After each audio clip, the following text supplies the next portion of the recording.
Welcome back. In this segment, I want to talk about what's the difference between maybe being off the grid in the design versus... Okay.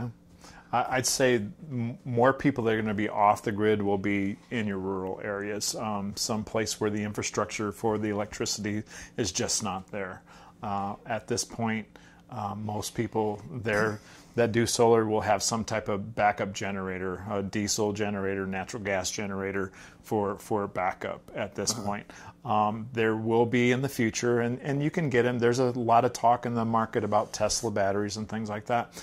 Those will be available, and they're available now, but they are very expensive and cost prohibitive at this point. Those systems. And they're cost prohibitive because of... Well, just the amount of batteries that you need to offset, like when you're in the winter months or when you're in the evening, you need very large batteries to offset the power that solar's not generating at night. So right. So apparently you can heat a swimming pool with solar? Absolutely. Well, typically you'll have an electric heater that's heating the pool, and then you're using solar to feed the electricity to that. So those, I've actually done a couple, actually estimated a couple.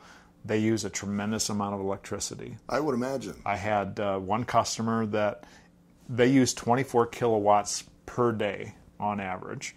This pool heater was going to do 24 kilowatts per hour to heat the pool. Oops. So economically, it just didn't make sense. So there are things that just doesn't make sense. You wouldn't have enough space on a roof or ground mounts or anything like that. Economically, it just wouldn't make sense. Right. It all just comes down to, somebody's got to talk to you and see what, versus what are your needs and what are your goals exactly. And you need to listen as a consultant. You need to listen to your client and see what their goals are. What's their goals right now? What are their goals in the future?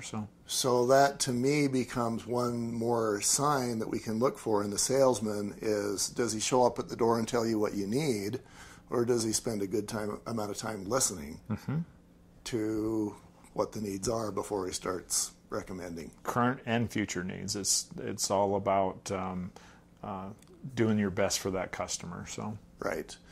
Okay. And then as far as being off the grid, so you mentioned that that's generally a customer that's maybe out in a rural area. I can think of one of my friends, for example, but they've got money. Okay. And he's a prepper. And so I can see him totally, even if he's in the middle of the city, he would want to be off the grid. Okay. I have to imagine you have those customers where you just have people that are maybe preppers, or for whatever reason they just want to be off the grid. I don't know if it's actually even legal to do that within a I guess you could call the power company and say, you know what, I don't want you feeding my house power. I guess you would have that. I would imagine every city has an ordinance or something related to that. If you strictly tried to go off the grid on your own, still be connected to the grid and try to not finagle the system, but rewire the system, I think you might have some legal recourse there. So I'd be really careful of doing something like that. You would want to check with all your city ordinances, city inspector, to make sure that that's actually something that you can do if you're within a city like that. But I guess that would be my feedback.